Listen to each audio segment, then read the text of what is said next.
देखिए अभी हमारे साथ सारन टॉपर है जो कि इनके पिताजी हैं।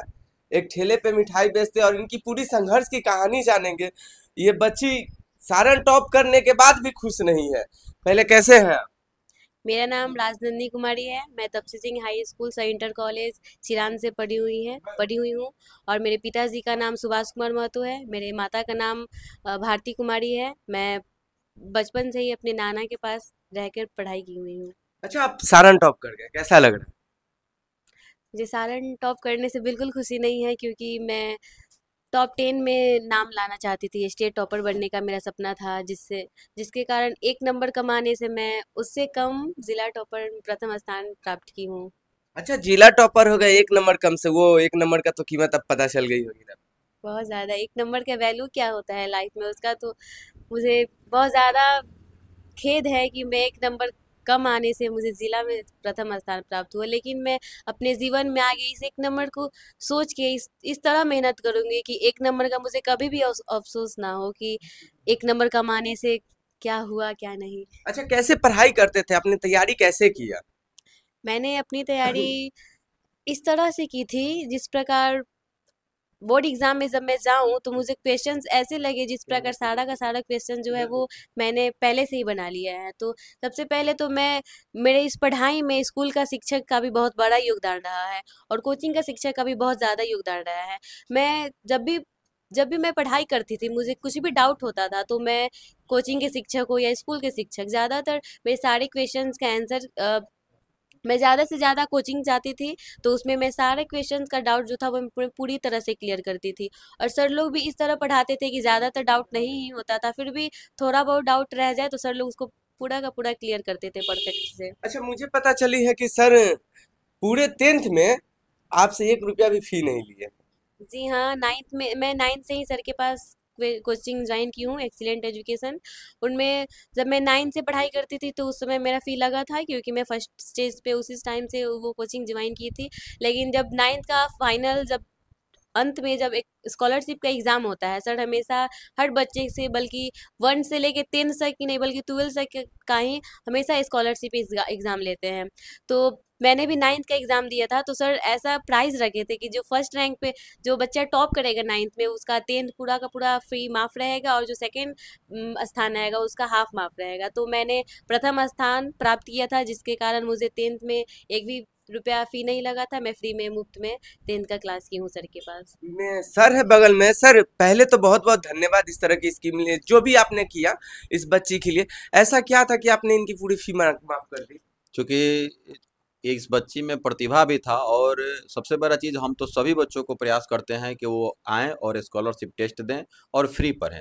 चूँकि एक मार्क्स निर्धारित रहता है कि अगर उतना आप लाते हैं तो आपको फ्री पढ़ाया जाएगा। तो इस बच्ची ने एग्ज़ाम दिया और उस एग्ज़ाम में इसने सबसे ज़्यादा मार्क्स लाया, यानी कि बल्कि हमें लग रहा है कि 1 मार्क्स भी कटा नहीं था इसका। इस एवज़ में उसके पूरे फ़ी को माफ़ कर दिया गया। क्या ऐसा हर कोचिंग या हर जगह करना चाहिए कि नहीं, हर एक जी, सर को? जी, बिल्कुल।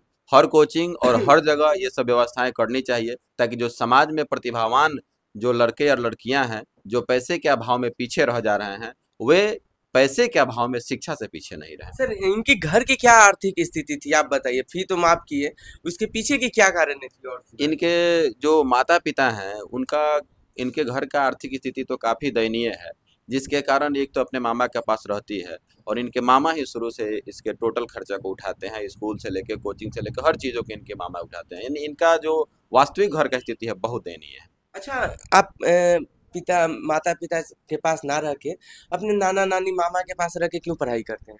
क्योंकि मेरे माता-पिता का आर्थिक स्थिति जो है वो वास्तविक में बहुत ज़्यादा ही दयनीय है। तो मेरे मामा बचपन से ही मुझे रखे, और मैं 3 बहन हूँ और 1 भाई हूँ। तो बस मैं मामा के पास रहती हूँ, और बाकी मेरी सारी बहन्स और जो भाई है वो मेरे माता-पिता के पास रह के पढ़ाई करते हैं। क्या करते हैं आपके माता पिता? मेरे पिताजी जो हैं वो ठेले पे मिठाई बेचते हैं, खुद बनाते हैं और खुद बेचते हैं, और मेरी जो माता है वो घर पे रहती हैं। घर पे? आपकी दोनों बहन वो तो नहीं पढ़ती होगी? पढ़ती हैं। मेरी बड़ी बहन जो है वो अभी 12th में गई है, और जो मेरी छोटी बहन है वो अभी 9th में गई है, और जो मेरा छोटा भाई है वो अभी 6 में गया है। अच्छा, यहाँ पे रह के कितना सपोर्ट रहा आपकी पढ़ाई को लेकर, मामा नाना नानी या सभी लोगों का? यहाँ पे मैं जितना भी पढ़ाई की हूँ बस मेरे मामा मेरे नाना नानी के सपोर्ट से ही मैं यहाँ तक पहुँच पाई हूँ, क्योंकि मेरे जीवन में जितने भी कठिनाइयाँ हुआ मेरे मामा मेरे नानी उसको ऐसे सॉल्व किए जिससे मुझे पता भी नहीं चला कि मैं इस परिवार से बिलोंग करती थी।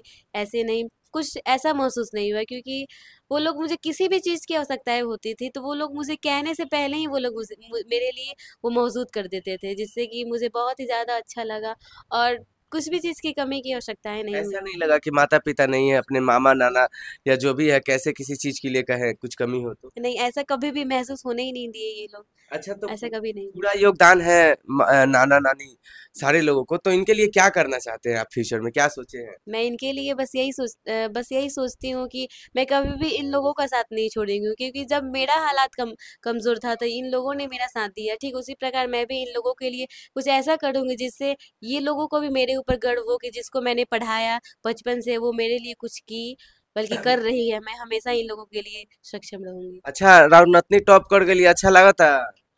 अच्छा लागता। बड़ा खर्चा कइले होके? हाँ, खर्चा तो कैले ही बनी। तो रिजल्ट अच्छा मिलल?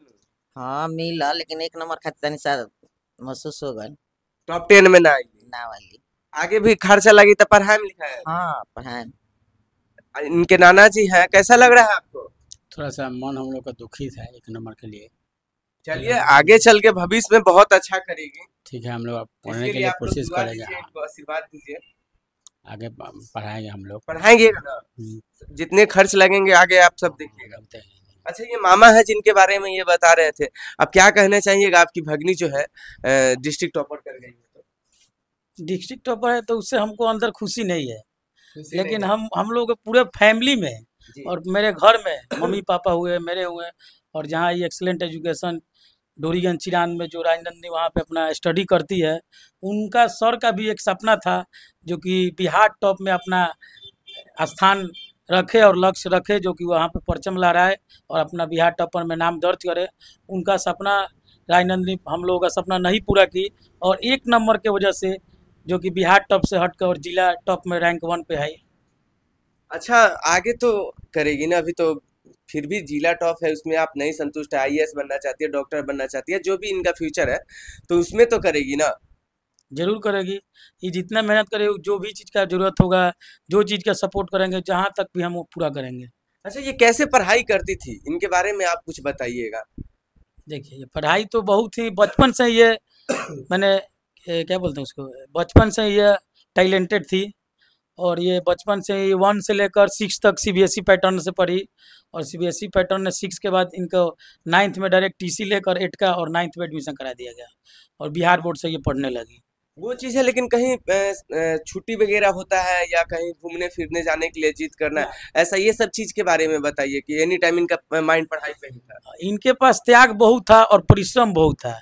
इतना परिश्रम और त्याग था कि हमको भी उतना मैंने हमको अफसोस हो रहा था कि इतना त्याग करके भी अपना यह मंजिल पूरा कर रही है। जैसे कि इनका मम्मी पापा को त्याग, भाई बहन से त्याग, और अपने फैमिली घर छोड़कर मेरे पास नानिहाल में रहकर पढ़ाई कर रही थी। और इनका फैमिली में, इनके परिवार में जैसे आंटी हुई, चाची हुई, बुआ हुई, उनके घर के लड़का लड़की का शादी, पार्टिसिपेट, पार्टी फंक्शन, कोई भी के मांगलिक कार्यक्रम में ये अपना उसमें समय नहीं देती थी और उसमें एक्सेप्ट नहीं करती थी और वहाँ नहीं जाती थी। इतना तक कि इनका दादाजी का देहांत भी हो गया था, तो दादाजी का देहांत में भी अपने नहीं जा पाई, बोली कि नहीं, हम एक दिन का अगर स्टडी छोड़कर हम जाएंगे तो बैक हो जाएंगे, जो कि मेरा अगला स्टेप नहीं पूरा हो पाएगा। इतना ज़्यादा था? जी, इतना हम इनको बोल भी रहे थे कि छोड़ो, तुम्हारे फैमिली मेंबर में शादी है, फंक्शन है, पार्टी है, तुम अटेंड करो, फिर भी नहीं जा रही थी। और इनका दादाजी का देहांत हुआ था, तो हम बोले थे, हाल फिलहाल में हुआ था से साल भर पहले, कि चलो तुम दादाजी देहांत कर गए छपरा साहेबगंज सोनरपट्टी में, चलो तुमको एक बार मिलवा दे, एक बार दर्शन कर लो। जो कि आदमी का जो डेट हो जाता था फिर वापस आते नहीं है, तो ये हमसे वादा की कि हम इसी शर्त पे जाएंगे कि हमको एक दिन का कोचिंग है, वो नागा नहीं होना चाहिए, आप हमको बाइक से ले चलिएगा और फिर दर्शन करा कर हमको फिर वापस यहाँ पे लाना पड़ेगा, जो कि मेरा कोचिंग शाम को 4 बजे से है। हम कोचिंग में जाकर फिर कोचिंग अपना पूरा कर सके और कोचिंग पढ़ सके। अच्छा सर, आपके कोचिंग में ये पढ़ती थी, किस तरह के बच्चे थे और इससे ये अलग थी? देखिए बच्चे तो काफ़ी थे पढ़ने वाले, लेकिन एगो इसका व्यवहार था जो सबसे अलग था। यानी हमने तो लाखों बच्चों को पढ़ाया, लेकिन उसमें अभी तक के लाइफ करियर में, टीचिंग करियर में सबसे अलग व्यवहार की मिली। क्योंकि अपने क्लास में जब बैठती थी, इतना फोकस से बातों को समझती थी कि अगल-बगल में भी क्या हो रहा है, इससे उससे कोई मतलब नहीं था। अगर कोई इससे बात भी करना चाहे तो क्लासे में डाँटती थी कि चलो पहले बात सुनो सर का, उसके बाद बात होगा बाद में। इतना इसके अंदर अपने पढ़ाई के प्रति लगाव था और सीरियसनेस था इसके अंदर। अच्छा, तो सर आगे ये पढ़ेगी जो 11th-12th, क्या उसकी फीस माफ होगी? जी बिल्कुल, स्कॉलरशिप टेस्ट होगा, फिर देगी और फिर उसमें नंबर 1 स्थान लाएगी और फिर माफ होगा। और प्रयास हमारा रहेगा कि 1 नंबर से पीछे रह गई और आगे बिहार में नंबर 1 स्थान लाए। अच्छा, आप क्यों नहीं किसी पार्टी वगैरह, फंक्शन वगैरह अटेंड करते थे? ऐसा क्या माइंड में चलता था? क्योंकि मेरे माइंड में हमेशा यही चलता था कि पार्टी फंक्शंस तो कुछ लक्ष्य अपने प्राप्त करने के बाद भी तो आ सकते हैं। तो सबसे पहले जो मेरा लक्ष्य है उसको पहले प्राप्त करो, उसके बाद भी हर हर जगह पार्टी फंक्शंस होते हैं तो अटेंड तो करना ही है। तो जब मैं अपना जो मेरा लक्ष्य है उसको प्राप्त कर लूँ फिर तो करना ही है, बस यही सोचती थी। और मामा लोग भी बहुत ज़्यादा फोर्स करते थे, नानी भी करती थी कि नहीं चलना है चलना है। सर भी समझाएं, क्योंकि मामा सर से बोलते थे कि समझाने के लिए, जाने के लिए, लेकिन सर भी बोले, सर भी सपोर्ट किए कि नहीं जो भी सोच रही है सही सोच रही है, पहले 10th का सपना है वो पहले पूरा करे, फिर 12th, फिर जो लक्ष्य है उसको प्राप्त करे, फिर तो ज़िंदगी में बहुत कुछ है, घूमना फिरना तो है ही बस। अच्छा, जो बच्चे असफल हो गए हैं जो 10th में, आप तो डिस्ट्रिक्ट टॉपर किए फिर भी खुश नहीं है, तो उन बच्चे के लिए क्या कहिएगा? सबसे पहले तो मैं खुद असफल हूँ, क्योंकि मैंने जो सोचा था वो मेरा पूरा नहीं हो पाया, लेकिन फिर भी मैं कहना चाहूँगी जिस प्रकार मुझे महसूस हो रहा है कि 1 नंबर से मैं पीछे रह गई हूँ, उसका वैल्यू क्या है, तो मैं भी कहना चाहूँगी कि इस तरह से पढ़ाई करें कि आपको जीवन में कभी भी यह खेद ना रहे कि मैं 1 नंबर से पीछे रह गई हूँ, जो कि मुझे हमेशा रहेगा कि मैट्रिक एग्ज़ाम में मैं 1 नंबर कमाने से पीछे रह गई हूँ। तो मैं ये कहना चाहूँगी आगे वाले बच्चे के लिए जो अभी 10th में गए हैं कि वो इस तरह से पढ़े कि सारे के सारे चैप्टर्स, सब्जेक्ट, सब टॉपिक्स जो है वो पूरा का पूरा क्लियर हो, और हर सब्जेक्ट का, हर चैप्टर्स का ऑब्जेक्टिव सब्जेक्टिव पूरी तरह से कंप्लीट करे, और बल्कि एक ही बुक से नहीं बल्कि 2-3 बुक से पढ़े, क्योंकि बिहार बोर्ड में ज़्यादातर एनसीईआरटी से क्वेश्चंस आते हैं, लेकिन जो माइंड से क्वेश्चंस, जितने भी टैलेंटेड बच्चे होते हैं माइंड्स भी कुछ उसमें लगाना पड़ता है क्वेश्चन में, तो उसके लिए 2-3 बुक्स की आवश्यकताएं होती है, तो उसको ज़रूर करें।